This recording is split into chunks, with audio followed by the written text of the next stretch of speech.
ಎಲ್ಲರಿಗೂ ಜೈ ಜಿನೇಂದ್ರ. ನಾವು ಪ್ರಾಕೃತ ಭಾಷೆಯನ್ನು ಹೇಗೆ ಸುಲಭವಾಗಿ ಅರ್ಥ ಮಾಡ್ಕೋಬೋದು ಅನ್ನುವಂತಹ ಪ್ರಯತ್ನದಲ್ಲಿದ್ದೀವಿ. ನಾವು ಮೊದಲು ಸ್ವರ ಪರಿವರ್ತನೆಯನ್ನು ತಿಳ್ಕೊಂಡು, ಸ್ವರದಲ್ಲಿ ಯಾವ ಯಾವ ಅಕ್ಷರಗಳು ಬದಲಾವಣೆಯನ್ನು ಹೊಂದುತ್ತೆ, ಪ್ರಾಕೃತದಲ್ಲಿ ಯಾವ ಸ್ವರಗಳನ್ನು ನಾವು ಬಳಸೋದಿಲ್ಲ. ಐ ಆಮೇಲೆ ರು ಅಹ. ಫಸ್ಟು ಮೊದಲಿಂದ ಹೇಳ್ಕೊಂಡೋಗಿ ರು, ಐ, ಔ, ಅಹ ವರ್ಣಮಾಲೆ ಪ್ರಕಾರ. ಅದರಲ್ಲಿ ಫಸ್ಟ್ ರೂದ್ ಹೇಳಿದ್ರೆ ಐ ಊರಿನಲ್ಲಾಗುತ್ತೆ. ಐ ಅನ್ನೋದು ಹೇಗೆ ನಾವು ನೆನ್ಪಿಟ್ಕೋಬಹುದು ಅಂದರೆ, ಅದರ ಹಿಂದಿನ ಅಕ್ಷರ ಎ ಹೇಗೆ ಉತ್ಪತ್ತಿ ಆಗುತ್ತೆ ಆ ಪ್ಲಸ್ ಇ. ಅದರಲ್ಲಿ ಹಾಗೆ ನಾವು ಯಾವುದ್ರಲ್ಲಿ ಪರಿವರ್ತನೆ ಆಗುತ್ತೆ ಅಂತ ಇಟ್ಕೊಂಡ್ರೆ ಆಟೋಮೆಟಿಕ್ ಆಗಿ ತಲೆಯಲ್ಲಿ ನೆನಪಲ್ಲಿ ಉಳಿಯುತ್ತೆ. ಅವು ಕೂಡ ಹಾಗೇನೆ, ಅದರ ಹಿಂದಿನ ಅಕ್ಷರ ಓ ಉತ್ಪತ್ತಿ ಆಗೋದು ಆ ಪ್ಲಸ್ ಓ. ಅದಕ್ಕೆ ಸಾಕಷ್ಟು ನಾವು ಉದಾಹರಣೆಗಳನ್ನು ನೋಡಿದ್ದೀವಿ. ನಂತರ ಅಹ ಅನ್ನುವಂತಹ ವಿಸರ್ಗವನ್ನು ಪ್ರಾಕೃತದಲ್ಲಿ ನಾವು ಬಳಸೋದಿಲ್ಲ. ಈಗ ಒಂದು ಶಬ್ದವನ್ನು ಉತ್ಪತ್ತಿ ಮಾಡೋದಕ್ಕೆ ಬರೀ ಸ್ವರಗಳಿಂದ ಮಾತ್ರ ಸಾಧ್ಯ ಇಲ್ಲ, ಅದಕ್ಕೆ ವ್ಯಂಜನದ ಸಹಾಯ ಬೇಕು. ವ್ಯಂಜನದಲ್ಲಿ ಯಾವ ಯಾವ ಪದಗಳು ಅಕ್ಷರಗಳು ಪರಿವರ್ತನೆ ಹೊಂದುತ್ತೆ ಅನ್ನೋದಕ್ಕೆ ತಿಳ್ಕೊಳ್ಳೋದಕ್ಕೆ ನಾವು ಮೊದಲು ಆದಿನಲ್ಲಿ ಯಾವ ಅಕ್ಷರ ಬಂದರೆ, ಮಧ್ಯದಲ್ಲಿ, ಅಂತ್ಯದಲ್ಲಿ. ಆದಿನಲ್ಲಿ ಕೇವಲ 4 ಅಕ್ಷರ. ಯಾವ್ಯಾವುದು? ನೀವು ವರ್ಣಮಾಲೆ ಥರನೇ ಬಂದ್ಬಿಡಿ. ಫಸ್ಟು ನ, ಯ, ಶೇಷ, ಈ 4 ಅಕ್ಷರಗಳು ಆದಿಯಲ್ಲಿ ಬಂದರೆ ಪರಿವರ್ತನೆಯನ್ನು ಹೊಂದುತ್ತೆ. ನ ಯಾವ ಅಕ್ಷರದಲ್ಲಾಗುತ್ತೆ? ನಾವು ನಮೋಕಾರ ಮಂತ್ರ ಹೇಳೋದು ನಾಗೆ ನ ಅನ್ನುವುದನ್ನೇ ಜಾಸ್ತಿ ಪ್ರಾಕೃತ ಭಾಷೆಯಲ್ಲಿ ಬಳಸ್ತೀವಿ.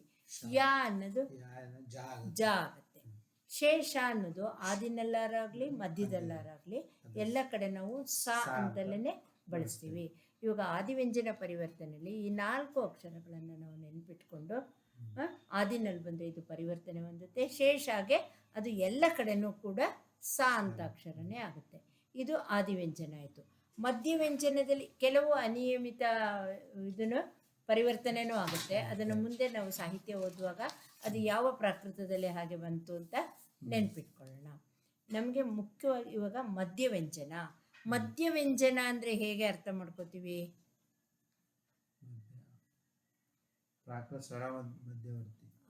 ಅಂದರೆ ಇನ್ನು ಸುಲಭವಾಗಿ ಹೇಳ್ಕೊಬೇಕಂದ್ರೆ, ವ್ಯಂಜನ ಒಂದನ್ನೇ ನಾವು ಸ್ವತಂತ್ರವಾಗಿ ಉಚ್ಚಾರ ಮಾಡೋಕ್ಕಾಗಲ್ಲ. ಸ್ವರ ಮಧ್ಯ, ಪ್ರಾಕೃತದಲ್ಲಿ ಸ್ವರ ಮಧ್ಯವರ್ತಿ ಅಂದರೆ ಪ್ರತಿಯೊಂದು ವ್ಯಂಜನದ ಜೊತೆಗೂ ಸ್ವರ ಇರುತ್ತೆ. ಅದನ್ನು ಸುಲಭವಾಗಿ ನಾವು ಅರ್ಥ ಮಾಡ್ಕೊಳ್ಳೋಕ್ಕೆ ವರ್ಗೀಯ ವ್ಯಂಜನದಲ್ಲಿ ಕ ಮತ್ತು ಗ ಅಥವಾ 1 ಮತ್ತು 3ನೇ ಅಕ್ಷರ ಆಗ, ಚಾಜ, ತಾದ, ಪ, ಯ, ವ ಇಷ್ಟು ಅಕ್ಷರಗಳು ಅಂದರೆ ಈ ಅಕ್ಷರಗಳು ಪದದಲ್ಲಿ ಬಂದಾಗ ಆ ಪದದ ಅಕ್ಷರದ ಜೊತೆಗೆ ಆ ಇದ್ದರೆ ಅದು ನಮಗೆ ಯಾ ಅಂತ ಕೇಳಿಸೋದ್ರಿಂದ ಯಶ್ರುತಿ ಅಂತ ಹೇಳ್ತೀವಿ. ಇದು ಮಧ್ಯವ್ಯಂಜನ ಪರಿವರ್ತನೆ. ಕೆಲವು ಉದಾಹರಣೆಗಳನ್ನು ನೋಡೋಣ. ಇವಾಗ ಸಕಲ, ಇಲ್ಲಿ ಕಾ ಜೊತೆಗೆ ಯಾವ ಅಕ್ಷರ ಇತ್ತು? ಕ ನಾವು ನಿಯಮದಲ್ಲಿ ಬರುತ್ತೆ. ಸಕಲ, ಸಕಲದಲ್ಲಿ ಯಾವುದು ಚೇಂಜ್ ಆಗಬೇಕು? ಕ ಅಕ್ಷರದ ಜೊತೆ ಯಾವುದಿತ್ತು? ಆ ಇದ್ದಿದ್ರಿಂದ ಅದು ಯಾ ಅಕ್ಷರದಲ್ಲಿ ಬದಲಾವಣೆಯನ್ನು ಹೊಂದಿತು. ಸಕಲ ಅನ್ನೋದು ಸಯಲ ಆಯಿತು. ಇವಾಗ ನಿಮಗೆ ತೀರ್ಥಂಕರ, ತೀರ್ಥಂಕರ ಅನ್ನುವಾಗ 2-3 ನಿಯಮ ಬಂತು ನಿಮಗೆ. ತೀರ್ಥ ಅನ್ನುವಾಗ ಏನಾಯ್ತದು? ತಿತ್ತ ಬಂತು ಅಂತ ನೀವು ಇಲ್ಲಿ ಹೇಳ್ತಾ ಇದ್ದೀರಾ. ನಿಯಮ ಎಲ್ಲಿಗೆ ಬಂತದು? ವರ್ಗೀಯ ವ್ಯಂಜನಕ್ಕೆ ಬಂತದು ಅಲ್ಲ, ಸಂಯುಕ್ತ ವಿಜಾತಿಯ ದ್ವಿತ್ವಕ್ಕೆ ಬಂತು. ಅದು ತೀರ್ಥ ಅನ್ನೋದು ತಿತ್ತ, ತಿತ್ತಂಕ, ತಿತ್ತಯರ, ತಿತ್ತಯರ. ಇಲ್ಲಿ ತ್ರಿಲೋಕ, ಈಸಿಯಾಗಿರೋ ಶಬ್ದಗಳನ್ನು ತಗೊಳ್ಳೋಣ.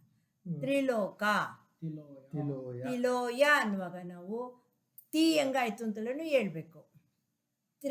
ತಿಲೋಕ, ತ್ರಿಲೋಕ ಅನ್ನೋದು ಆದಿನಲ್ಲಿ. ಇನ್ನೊಂದು ಪ್ರಾಕೃತ ಭಾಷೆಯಲ್ಲಿ ಶಬ್ದದ ಆದಿಯಲ್ಲಿ ದ್ವಿತ್ವ ಬರಲ್ಲ. ದ್ವಿತ್ವ ಅಂದರೆ ದ್ವಿತ್ವದಲ್ಲಿಯೂ ಕೂಡ ಪ್ರಾಕೃತದಲ್ಲಿ ಬರೀ ಸಜಾತಿಯ ದ್ವಿತ್ವ. ಸಜಾತಿಯ ದ್ವಿತ್ವ ಅಂದರೆ ಅರ್ಥ ಆಯ್ತಾ? ಒಂದೇ ಥರದ್ದು. ಒಂದೇ ರೀತಿಯ ವರ್ಣಗಳು. ಇನ್ನೂ ಸುಲಭವಾಗಿ ಆ ಅಕ್ಷರದ ಜೊತೆಗೆ ಆ ಅಕ್ಷರನೇ ಸೇರೋದು ಸಜಾತಿಯ ದ್ವಿತ್ವ. ಬೇರೆ ವರ್ಗದ ವ್ಯಂಜನ ಜೊತೆ ಸೇರಲ್ಲ. ಅದರಿಂದ ತ್ರಿಲೋಕ 3 ಆಯಿತು. ಇಲ್ಲಿ ಲೋಯ ಅನ್ನೋದು ಕ ಅನ್ನೋದ್ರ ಜೊತೆಗೆ ಆ ಇರೋದ್ರಿಂದ ಅದು ಯಾ ಆಯ್ತು. ತ್ರಿಲೋಯ. ಇವಾಗ ಇದು ಒಂದು ಪರಿವರ್ತನೆಯಲ್ಲಿ ಏನು ತಿಳ್ಕೊಂಡು, ಆದಿನಲ್ಲಿ ದ್ವಿತ್ವ ಬರಲ್ಲ, ಪ್ರಾಕೃತದಲ್ಲಿ ಯಾವಾಗಲೂ ಸಜಾತಿಯ ದ್ವಿತ್ವ, ಮತ್ತು ಯಾವ ಸ್ವರಮಧ್ಯವರ್ತಿ ವ್ಯಂಜನದಲ್ಲಿ ಅ ಆ ಇದ್ರೆ ಯಾ ಯಾ ಅಂತ ಕರೀತೀವಿ. ಅದಕ್ಕೋಸ್ಕರ ಇದನ್ನ ಯಶ್ರುತಿ ಅಂತ ಕರಿತೀವಿ. ಮೃಗ ಈಗ ಮಿಗ ಆಯ್ತು. ಮೃಗ ಮಿಗ ಆಯ್ತು ಅಂದ್ರೆ ನೀವು ರೂಗು ಹೇಳ್ಬೇಕು. ಆಗುತ್ತೆ, ಮಯನೂ ಆಗುತ್ತೆ. ಮಯನೂ ಆಗುತ್ತೆ. ಮಯ ಆಗ್ಬೇಕಾದ್ರೆ ಇದು ರೂ ಬಂತು, ಇಲ್ಲಿ ಬಂತು ನೋಡಿ ನಿಮ್ಗೆ ರೂ ಅಕ್ಷರ ಬಂತು. ರೂ ಅಕ್ಷರ ಇಲ್ಲಿ ಯಾವ್ದ್ರಲ್ಲಿ ಚೇಂಜ್ ಆಗಿದೆ? ಆನಲ್ಲಿ ಚೇಂಜ್ ಆಗಿದೆ.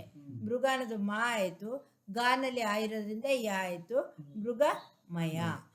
ಇಲ್ಲಿ ಸಾಗರ ಸಾಯರ. ಸಾಯರ. ಇಲ್ಲಿ ಸಾ ಏನ್ ಚೇಂಜ್ ಆಗಿಲ್ಲ.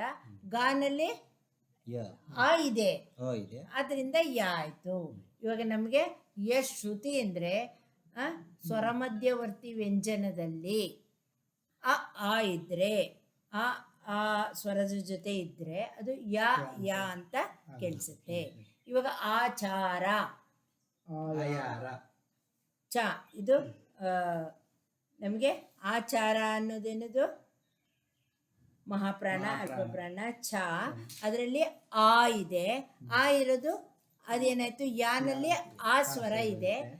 ಯಾ ಆಯಾರ. ಯಶ್ರುತಿ ಅಂದ್ರೆ ಅ ಆ ಇದ್ರೆ ಅ ಆ ಆಗುತ್ತೆ ಅಲ್ವಾ? ಆಲೋಚನ ಆಲೋಯನ. ಮತ್ತೆ ಈಗ ಅದು ಚಾಗೆ ಉದಾಹರಣೆ ಆಯ್ತು. ರಾಜ ರಾಯ. ರಾಯ. ಇಲ್ಲಿ ಜಾನಲ್ಲಿ ಆ ಇದೆ, ಅದರಿಂದ ಯಾ ಆಯ್ತು. ಪ್ರಜಾ ಪ್ರಜಾ ಪಯ. ಅದರಲ್ಲಿ ನಾವು ಅದನ್ನು ಹೇಳ್ಬೇಕು. ಆದಿನಲ್ಲಿ ದ್ವಿತ್ವ ಆದಿನಲ್ಲಿ ಹೋಯ್ತು, ದ್ವಿತ್ವ ಇಲ್ಲ. ಅದು ಜಾನಲ್ಲಿ ಇದೆ, ಅದು ಯ ಆಯ್ತು. ಯಾ ಆಯ್ತು. ಇವಾಗ ತಾ ಮಾತಾ ಮಾಯ. ಮಾಯ. ಮಾತಾ ಮಾಯ ಹೇಳಿದ್ರಿ. ಆನು ಇಲ್ಲಿ ಆಗುತ್ತಲ್ಲ? ತಾ ಜೊತೆಗೆ ಅದು ಮರಾಠಿ ಇದಕ್ಕೆ ಬಂದಾಗ ಮಾಯ ತಾ ಜೊತೆಗೆ ಆ ಇರೋದ್ರಿಂದ ಅದು ಯಾ ಆಯ್ತು. ಇವಾಗ ನಾವು ಗಮನ ಇಟ್ಕೋಬೇಕಾಗಿರೋದು ಸ್ವರಮಧ್ಯವರ್ತಿ ವ್ಯಂಜನದಲ್ಲಿ ಅ ಆ ಇದ್ರೆ ಯಾ ಯಾ ಆಗುತ್ತೆ. ಅದಕ್ಕೋಸ್ಕರ ಅದಕ್ಕೆ ಯಶ್ರುತಿ ಅಂತ ಹೇಳ್ತೀವಿ. ಅದು ಯಾವ್ಯಾವ ಅಕ್ಷರ ಪರಿವರ್ತನೆ ಬಂದ್ರೆ 1 ಮತ್ತು 3. ಇದು ಟವರ್ಗ ಇದರಲ್ಲಿ ಬರಲ್ಲ ಅಲ್ವಾ? ಇವಾಗ ಮದನ ಮಯನ. ಇದು ದ ಈ ರೂಲ್ಸ್ ಬರುತ್ತೆ, ಅದರಿಂದ ಇಲ್ಲಿ ಇದು ಯಾ ಯ ಆಯ್ತು. ನಾರದ ಮೃದು ನೀವು ಮಿವು. ಮಿವು ಅನ್ನೋದು ಬ್ರೂ. ಇಲ್ಲಿ ರೂ ಯಾವ ಅಕ್ಷರದಲ್ಲಾಗಿದೆ? ಈನಲ್ಲಿ ಚೇಂಜ್ ಆಗಿದೆ. ಮತ್ತೆ ದಾನಲ್ಲಿ ಹೂ ಇರೋದ್ರಿಂದ ಇಲ್ಲೇನಾಯ್ತು? ಅದು ಊ ತಗೊಳುತ್ತೆ. ದ ಅಕ್ಷರ ಅದು ವ್ಯಂಜನ ಲೋಪ ಆಯ್ತು, ಸ್ವರ ಉಳ್ಕೊಂಡು. ಯಶ್ರುತಿನಲ್ಲಿ ನಾವು ಆ ಇದ್ರೆ ಮಾತ್ರ ಯಾ ಯಾ ಆಗುತ್ತೆ. ವ್ಯಂಜನ ಜೊತೆಗೆ ಬೇರೆ ಸ್ವರ ಇದ್ರೆ ವ್ಯಂಜನ ಲೋಪ ಆಗಿ ಸ್ವರ ಉಳ್ಕೊಳ್ಳುತ್ತೆ.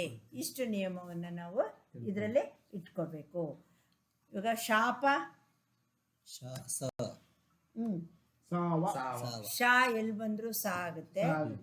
ಅದು ಶಾ ಆಯ್ತು. ಪಾ ಅನ್ನೋದ್ರ ಜೊತೆಗೆ ವಾ. ಇಲ್ಲಿ ಪಾ ಅನ್ನುವ ಇದಕ್ಕೆ ಇಲ್ಲಿ ವಾ ಆಗಿದೆ.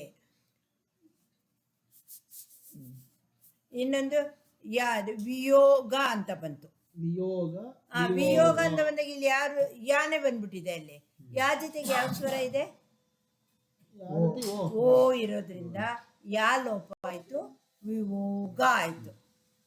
ಯಶ್ರುತಿನಲ್ಲಿ ಆ ಬಂದ್ರೆ ಮಾತ್ರ ಯಾ ಯಾ ಆಗುತ್ತೆ. ಬಾಕಿ ಯಾವುದೇ ಸ್ವರ ಇದ್ರೂ ವ್ಯಂಜನ ಲೋಪ ಆಗಿ ಬರೀ ಸ್ವರ ಉಳ್ಕೊಳ್ಳುತ್ತೆ. ದಿವಸ ವಾ ಇಲ್ಲಿ ಯಾ ಆಗಿದೆ. ವಾ ಯಾನಲ್ಲಿ ಪರಿವರ್ತನೆ ಹೊಂದಿದೆ. ನಾವು ಸಾಹಿತ್ಯವನ್ನು ಓದ್ಕೊಂಡ್ ಬರುವಾಗ ಒಂದೇ ರೂಲ್ಸ್ ಅಲ್ಲ, ಹಾಗೆ ಈ ಪಾ ವಾನು ಕೂಡ ಆಗಿರುತ್ತೆ. ಇದಿಷ್ಟು ರಸ್ವ ಸ್ವರ ಆಯ್ತು. ದೀರ್ಘ ಸ್ವರಕ್ಕೆ ತಗೊಂಡ್ರೆ ಮುಖ, ಮುಹ ಮುಖ್ ಅಂತ ಹಿಂದಿನಲ್ಲಿ ಇವಾಗ ಬಳಸ್ತಾ ಇದ್ದೀವಿ ಅಲ್ವಾ. ಮಹಾಪ್ರಾಣಾಕ್ಷರ ಅಂದ್ರೆ 2 ಮತ್ತು 4ನೇ ಅಕ್ಷರ. ಖ ಗ ಛ ಜ ಠ ಧ ಹಾಗೆ. ಇಲ್ಲಿ ಸುಖ ಸುಹ ಸುಹ ಅನ್ನುವಂಥ ಶಬ್ದವನ್ನ ಸಖಿ, ಮಹಾಪ್ರಾಣಾಕ್ಷರದಕ್ಕೆಲ್ಲ ಹಾಕೊಳ್ಳಿ, ಅಲ್ಪ ಪ್ರಾಣದಕ್ಕೆ ಯಾ ಹಾಕೊಳ್ಳೋದು. ಇಲ್ಲಿ ಲಘು, ಲಘು ಲಘು ಲಘು ಅಂತ ಸಾಮಾನ್ಯ ವ್ಯವಹಾರದಲ್ಲಿ ಲಘುವಾಗಿ ಮಾತಾಡಬೇಡ ಅಂತ ಹೇಳ್ತೀವಲ್ವಾ. ಇಲ್ಲಿ ಓಘ, ಓಹ ಮೇಘ, ಮೇಹ ಮೇಹ, ಹಾಗೆ ರಥ. ರಹ ಇವಾಗ ನಾವು ನೆನ್ಪಿಟ್ಕೋಬೇಕಾದ್ರೆ ಮಹಾಪ್ರಾಣಾಕ್ಷರ ಎಲ್ಲ ಹಾನಲ್ಲಿ ಬದಲಾವಣೆ ಆಗುತ್ತೆ, ಅಲ್ಪ ಪ್ರಾಣದ್ದೆಲ್ಲ ಹಾ. ಯಶ್ರುತಿ ಅಂದ್ರೆ ಆ ಅಕ್ಷರದ ಜೊತೆ ಆ ಇದ್ರೆ ಯಾ ಆಗುತ್ತೆ. ಬೇರೆ ಯಾವುದೇ ಸ್ವರ ಇದ್ರು ಆ ವ್ಯಂಜನ ಲೋಪ ಆಗಿ ನಮಗೆ ಬರೀ ಸ್ವರ ಉಳ್ಕೊಳ್ಳುತ್ತೆ. ಸಾಧು, ಸಾಧು ಮಹಾಪ್ರಾಣಾಕ್ಷರ ದು ಇರೋದ್ರಿಂದ ಅದು ಹ ಆಯ್ತು. ಮಧು, ಮಹು ಇವಾಗ ಮುಕ್ತಾಫಲ, ಮುತ್ತಾಹಲ. ನೀವು ಯಾವ್ದನ್ನ ನೋಡ್ಬೇಕು? ಮುಕ್ತ ಅನ್ನುವಾಗ ನಾವು ದ್ವಿತ್ವದ ಪರಿವರ್ತನೆ ಮುಕ್ತಾ ಫಲ ಅನ್ನೋದ್ರಲ್ಲಿ ಇಲ್ಲಿ ತಾನೇ ಯಾಕೆ ಇಲ್ಲಿ ತಾ ಆಗಿದೆ, 2ನೇದಾಗಿದೆ. ಪುರೋಗಾಮಿ ಪಶ್ಚಗಾಮಿ ಅಂತಲೂ ಬರುತ್ತೆ. ಮುಕ್ತ ಕಾ ಫಸ್ಟ್ ಉಚ್ಚಾರ ಮಾಡ್ತೀವಿ, ಆದರೆ ಇಲ್ಲಿ ತಾ ಡಬಲ್ ಆಗಿದೆ. ಮಾಮೂಲಿ ಎಲ್ಲಿ ನಿಮಗೆ ಮಹಾಪ್ರಾಣಾಕ್ಷರ ಇದೆ ಅದೆಲ್ಲ ಆಗಿದೆ. ರೇಫ ಲಾಭ, ಇಲ್ಲಿ ಮಹಾಪ್ರಾಣಾಕ್ಷರ ಬಂತು ಆಗಿದೆ. ಹಾಗೆ ಆಭರಣ, ಇದರಿಂದ ನಾವೇನೇ ತಿಳ್ಕೊಬೋದು? ಮಹಾಪ್ರಾಣಾಕ್ಷರಗಳೆಲ್ಲ ಹಾನಲ್ಲಿ, ಅಲ್ಪ ಪ್ರಾಣಗಳೆಲ್ಲ ಯಾನಲ್ಲಾಗಿದೆ. ಕೆಲವೊಮ್ಮೆ ವಿಭಿನ್ನ ರೀತಿನೂ ಆಗುತ್ತೆ. ಕನಕ ಅನ್ನೋದು ಕಣಗ ಆಗಿದೆ, ಆಕಾಶ ಅನ್ನೋದು ಆಗಾಸ, ಎಲ್ಲ ಅನಿಯಮಿತ ಇವನು ಕೂಡ ಆಗುತ್ತೆ. ಇಲ್ಲಿ ಕೆಲವು ವಿಶಿಷ್ಟ ಪರಿವರ್ತನೆನೂ ಆಗುತ್ತೆ. ಅದು ಸಂದರ್ಭ ಬಂದಾಗ ನಾವು ಆ ಅಕ್ಷರಗಳನ್ನು ಕೂಡ ನೆನ್ಪಿಟ್ಕೋಬೇಕಾಗುತ್ತೆ. ಇವಾಗ ಇವತ್ತು ಅಸಂಯುಕ್ತ ವ್ಯಂಜನದ ಪರಿವರ್ತನೆಯನ್ನು ತಿಳ್ಕೊಂಡು ನೆಕ್ಸ್ಟ್ ಕ್ಲಾಸಲ್ಲಿ ಸಂಯುಕ್ತ ವ್ಯಂಜನದ ಪರಿವರ್ತನೆಯನ್ನು ತಿಳ್ಕೊಳ್ಳೋಣ. ಜೈ ಜಿನೇಂದ್ರ.